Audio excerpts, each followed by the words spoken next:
The Silver Surfer sucks.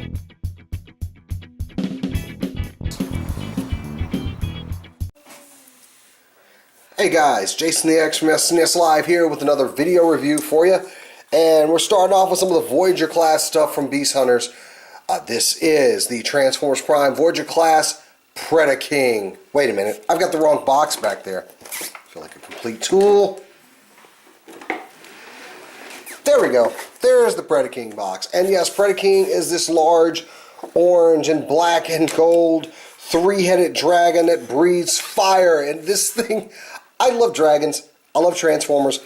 This thing is very awesome. He's really nicely done. I really like how this Voyager turned out.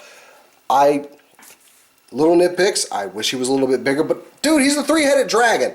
So you can't really complain. Anyway, before we get to the packaging, I want to go ahead and get to the Tales of the Beast Hunters. Yes, these are the giant instructions. They're actually smaller print because this is a Voyager class. There are a couple more steps to it besides just, you know, a deluxe, but they do have the story here. Oh, by the way, quick shout out. This video review is for my buddy Xander out there. Xander, your dad told me you like dragons. This review is for you. So anyway, I'm kind of doing this out of order, but yeah, you got the Tales from the Beast Hunters here. And there's the story, and I hope you can pause because that's all we got of that. But yeah, big time instructions on this. Anyway, let's take a look at the package for this. You got the Transformers Prime logo there. Let me bring my camera up just a wee bit. There we go. We got the Transformers Prime logo. You got some artwork of Predaking over there. Twin Hydra Fire Blasters, yes. And he is the Predacon leader. So when the show comes out, this coming up on the 22nd. Really strong tech specs there. He's a little not as smart, and I'm surprised his skill is so small. But if Shockwave just created these guys as per the story, well, I guess he would be a little inexperienced. And there you go. The terrifying Predacon Tyrant Predaking is a mighty evil from the ancient past with the power to burn entire worlds to cinders. That's a lot of power. Anyway, of course, you got his box art here. He is the O2 of the series too. And I do have Optimus. I'm going to get to that. But you got the Twin Hydra Fire Missile Blasters. The tail becomes the sword. Yes, it does. And the missiles on here are colored orange like fire, but these are colored gray. Not sure why they cheaped out on us on that.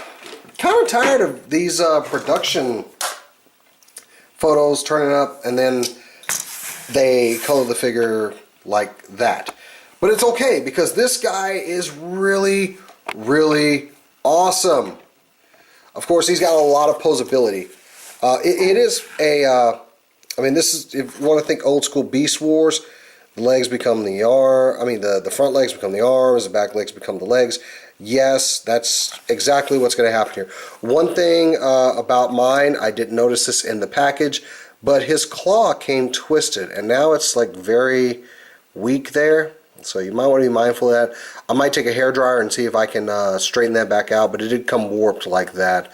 If I noticed that, I probably wouldn't have gotten it, but you know, just a small nitpick. You know, not a big deal. He does, like I said, he has a lot of posability here in Dragon mode. These bend, they go out. The claws are articulated because they become his hands later.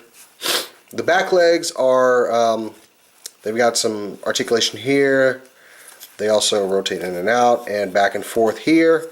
The tail has no posability. It just sticks out here. But the wings do. You can get these wings up in a lot of different positions. You can kind of fold them back like this. Maybe then you can put them higher up. So the wings are done very nicely. They seem a little awkward, a little too high. And the reason it seems so large back here is due to the transformation. You'll see that in a second. But he does have these Twin Hydra Fire missiles. They do rotate up. And if you hit the button, they will fire that missile off. I'm going to go ahead and shoot the other one, and bam! Alright. I want to go ahead and fire that because these do detach. So you can just get those off of there. And then you've got more of a screen accurate Predaking here. And the feet do kind of fold in to make him look a little bit better. Very nicely done on the head up here. I wish it doesn't have any articulation left to right. It does kind of at this neck joint right here, but I kind of wish it had it up here, kind of like Ripclaw does. But you can get a little bit of neck articulation there. And he does have a hinged jaw, which looks pretty cool. You got a little detail in there. I want to get a little bit closer look on his face here. And pretty nicely done. A lot of this is that soft rubbery plastic like here and here, but it's a little bit stiffer, whereas this is a little bit, actually it's kind of the same grade, but it's got that nice soft plastic that really, and the claws are exactly the same, but as you can see they can warp, and I guess this happened during packaging. I hope it doesn't eventually just like get weaker and break off, but he's got that, and the back claws here, they're anything that's gray is pretty much that rubberized material. Well, not this part. These become the feet, and they're not. But yeah, a lot of articulation, a lot of great design. I love the Cybertronian symbols on the wings. You've got some on the spine right here. You've got a little bit on the tail right here. I love these colors too. These colors really work for Predaking. It's old school Predacons, but you know, it's only one thing. Only no combiner or anything like that. I do love the detail on these wings. I wish there was just a little bit more paint, and I may add that in later on. But yes, really cool figure, especially in the dragon mode for comparison. Now he is a little small as compared to how he appears on the TV show, because here's a look at him with Bumblebee in his robot mode. Yeah, I don't have him in his vehicle mode. I just want to give a quick size comparison, and there'll be more of that later on. But as far as Predaking, he is really solid in this mode. I like this dragon. So with that being said, let's move on to the transformation. And it's fairly simple. You want to go ahead and pinch these claws together, because those are going to become his hands. Go ahead and bring them like that, and you can go ahead and flip these parts up here, and they actually do kind of tab in a little bit. You can hear it just a wee bit. Go ahead and get these wings out of the way, and we'll talk about those later. This tail piece actually pulls out. There's a little T slot here. I can get a little bit closer. Little T slot there, and on here there's actually a little metal peg in there too, kind of reinforcing that. So that was kind of like, because it gets kind of thin right there, so at least there's a piece of metal in there kind of backing up, and that's going to become his sword axe thing. Now I did say this was kind of like Beast Wars, with the back legs become the bottom legs, but they do it a little differently here, because this back part here are actually his legs. So all you want to do is just split that. As you can see, here's the front piece. So go ahead and get your legs facing that way. Alright. And what you do back here is you take these back legs, fold them down, and then you just angle them in. And they tab in. Go ahead and straighten out the feet, and there you've got his legs. And I like how that's done. Yeah, it's just hold on. Why is it backwards here? Interesting. Okay, I guess we just do that then. Anyway, and there is a slot and tab right here that goes into the back of the leg to keep that securely back there, and like I said, you just rotate his foot out. So yeah, those are the legs. I like how that is done, how it just incorporates into the back. You want to go ahead and turn his chest forward. And like I said, this is a super easy transformation, but there are a couple things to it. Now this part that was his tail, you want to go ahead and turn that so that it's going to go up into his back. But what you're going to do now is you want to take the chest and bring it down. Let me bring my camera up a little bit. Take the chest and bring it down, and then you rotate this up, and there's his head in there, and also it looks like that piece has warped a little bit on top, one of his head spines here. But it doesn't seem like a big deal. It seems like you can just straighten these out. You want to go ahead and close the chest up, and it's actually got a tab on the neck that goes right into the chest.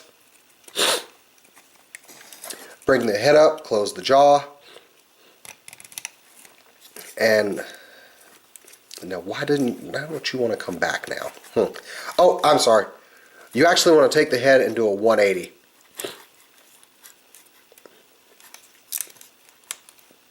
And kind of tuck it into the back here. Now, this back piece does have slots in it for his headpiece here, these tendrils off his head. So you just want to carefully kind of line those up and just put them through there. And so they just kind of come out the back. And there you go.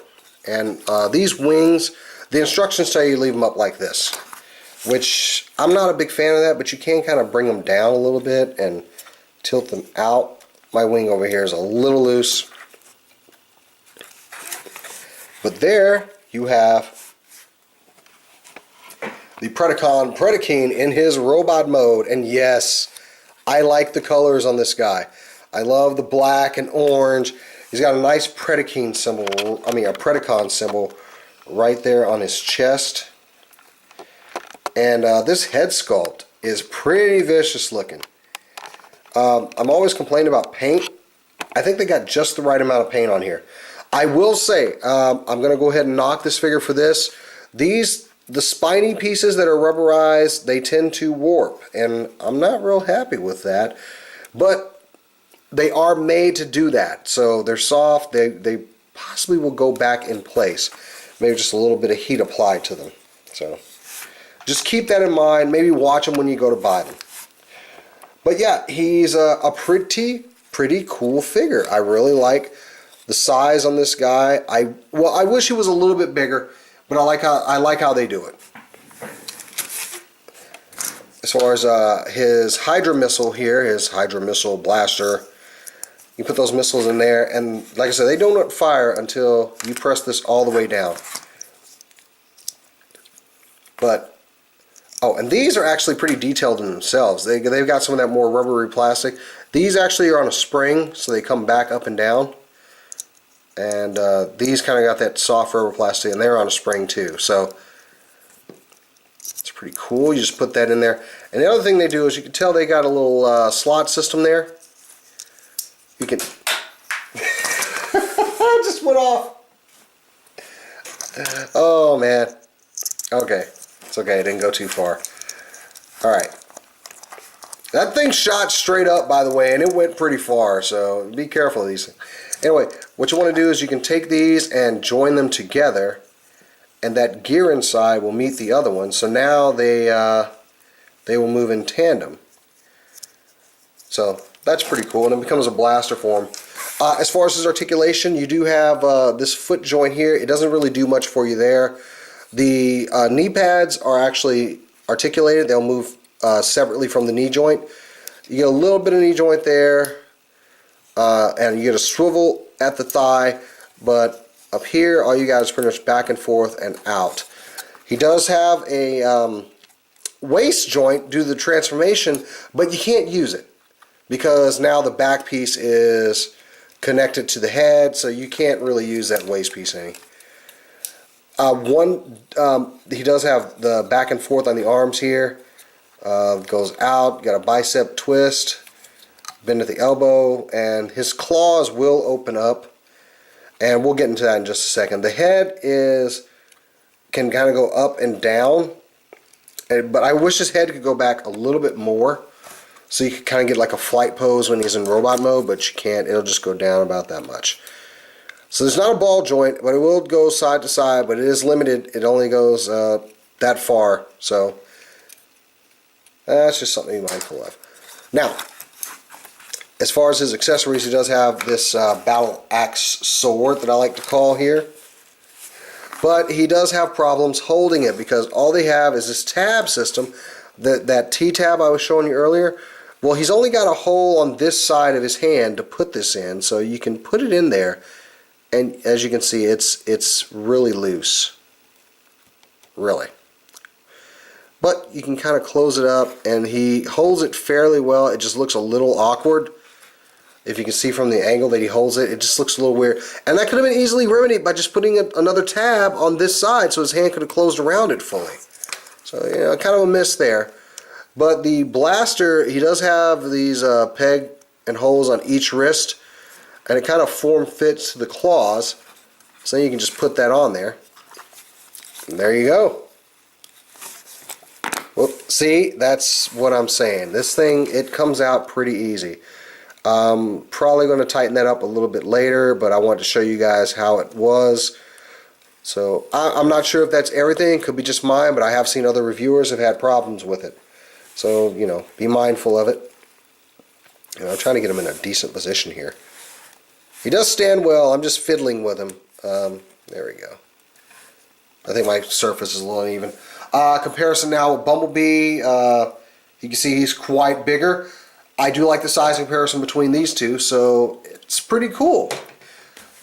So yeah, that is the Transformers Prime Beast Hunters Deluxe, Voyager class Predaking. So yeah, if you see this guy out there, go ahead and pick him up. If you like dragons, you like Transformers, get this guy.